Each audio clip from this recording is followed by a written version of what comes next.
حضرت مولانا محمد سلمان شاہی قاسمی صاحب دامت برکاتہم کے بیانات اور مذاکرات سننے کے لیے دعوت حق یوٹیوب چینل کو سبسکرائب کریں۔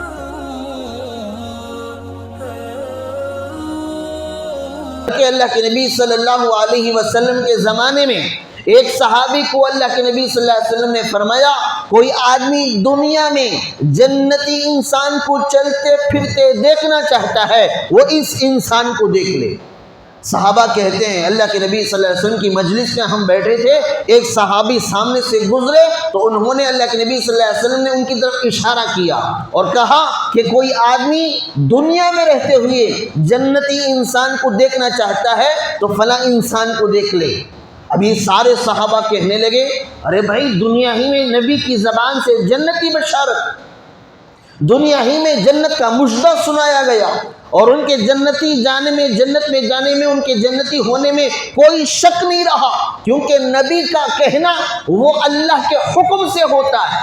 ان ہوا الا وحی یوحی، کہ وہ جو کہتے ہیں وما ينطق عن الهوى، وہ اپنی خواہش پر، اپنے جذبات میں آ کر، اپنے دل کی سوچ کی بنیاد پر، اپنی عقل کی بنیاد پر نہیں کہتے، بلکہ ہم وہ ان کی زبان سے نکالتے ہیں جو ہماری منشا ہوتی ہے، وہ کہتے وہی ہیں جو ہم کہلوانا چاہتے ہیں۔ نبی کی زبان ہوتی، الفاظ اللہ کے ہوتے، پیغام اللہ کا ہوتا۔ اب وہ نبی صحابہ کے مجلس میں بیٹھ کر ایک صحابی کو دکھا کے کہتے ہیں کہ کوئی آدمی دنیا میں جنتی انسان کو دیکھنا چاہے وہ فلاں انسان کو دیکھ لے۔ صحابہ کہتے ہیں کہ ہمیں بڑا رشک ہوا، بڑا تعجب ہوا کہ نبی کی زبان سے انہیں جنتی کی بشارت مل رہی ہے، ان کا کون سا عمل ایسا ہوگا جس کی بنیاد پر یہ جنتی نبی کی زبان سے ہم لوگوں کو سنا رہے ہیں۔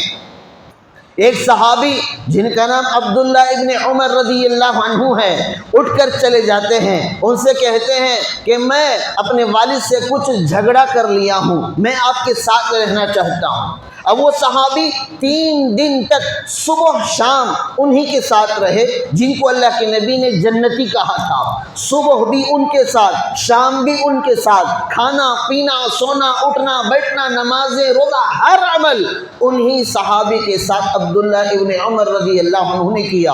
اور 3 دن مکمل ہونے کے بعد انہوں نے حساب لگایا کہ جتنے اعمال میں کرتا ہوں وہی عمل یہ بھی کرتے ہیں، نہ ایک تسبیح زیادہ ہے، نہ ایک رکعت زیادہ ہے، نہ راتوں میں لمبے لمبے قیام ہے، نہ راتوں میں اٹھ کر رونا دھونا قرآن پڑھنا ہے، بلکہ وہی اعمال ہے جو میں بھی کرتا ہوں، وہی عمل ہے جو میں بھی کرتا ہوں۔ ان کے اندر وہ کون سا عمل ہے جس کی بنیاد پر اللہ کے نبی نے انہیں جنتی کہتے ہیں؟ وہ صحابی عبداللہ ابن عمر رضی اللہ عنہ ان سے پوچھتے ہیں، بھائی میں نے تمہارے ساتھ 3 دن رہ کر دیکھا کہ تمہارا عمل کون سا ہے جس کی بنیاد پر نبی نے تمہیں جنتی کہا، لیکن بظاہر ایسا معلوم ہوتا ہے کہ تمہارے اور ہمارے عمل میں کوئی فرق نہیں ہے، ہم بھی نماز پڑھتے ہیں، تم بھی پڑھتے ہو، ہم بھی فلاں کام کرتے تم بھی کرتے ہو، لیکن بظاہر کوئی ایسا عمل ہمیں نظر نہیں آیا جس کی بنیاد پر تمہیں جنتی ہونے کی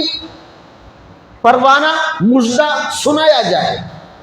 میرے بھائیوں ذرا کان کھول کے سنو، ذرا دلوں کے دروازوں کو کھول کے سنو۔ وہ صحابی کہتے ہیں، ہاں میرے پاس کوئی کمال نہیں ہے، ہاں میں کوئی زیادہ عمل نہیں کرتا، ہاں بس اتنا سا ہے، شاید ہو سکتا ہے اس عمل کی بنیاد پر اللہ کے نبی نے مجھے جنتی کہا، وہ یہ عمل ہے کہ جب میں بستر پر جاتا ہوں تو جتنے مسلمانوں سے میری ملاقات ہو سکتی ہے، جتنے مسلمانوں سے میری ملاقات ہوئی ان تمام کے بارے میں میں اپنے دل کو صاف کر لیتا ہوں اور کہتا ہوں اے اللہ جنہوں نے مجھ پر زیادتی کی ہے میں انہیں معاف کرتا ہوں، کسی کی برائی دل میں نہیں رکھتا بلکہ دل کو پاک صاف کر کے سو جاتا ہوں۔ صبح ہوتی ہے، ہر دن رات میں بستر پر سونے سے پہلے میں کسی مسلمان کے بارے میں کدورت، بغض، عداوت، حسد، جلن، کینہ، کپٹ بالکل نہیں رکھتا۔